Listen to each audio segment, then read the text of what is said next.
Hello అందరికీ! ఈ వీడియోలో స్విస్ కరెన్సీ ఏంటో చూద్దామా? ఇక్కడ కనిపిస్తున్న నోట్స్ అన్నీ ఓకే గానీ, ఆ కాయిన్స్ మీకు చూపించడానికి మా బుడ్డోళ్ళిద్దరితో గొడవాడి మరీ వాళ్ళ పిగ్గీ బ్యాంక్స్‌లో నుంచి కాయిన్స్ తెచ్చాను.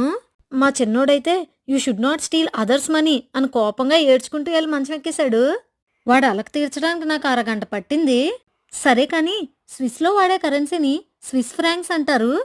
1 స్విస్ ఫ్రాంక్ వాల్యూ ఇంచుమించుగా 94 రూపీస్ ఉంటుంది. మనకు కనిపించే ఈ 1000, 200, 100, 50, 20, 10 స్విస్ ఫ్రాంక్స్ నోట్స్ స్విట్జర్లాండ్‌లో ఇప్పుడు వాడుకలో ఉన్నాయి.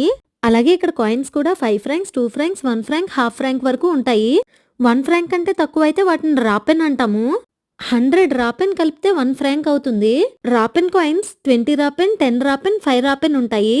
మనకి పైసలు ఎలాగో ఇక్కడ రాపెన్ అలాగా. కాకపోతే మనకి ప్రస్తుతానికి పైసలు వాడుకలో లేవు. కానీ ఇక్కడ రాపెన్ వాడుకలో ఉన్నాయి. వీడియో ఇన్ఫర్మేటివ్‌గా అనిపించిందా? అయితే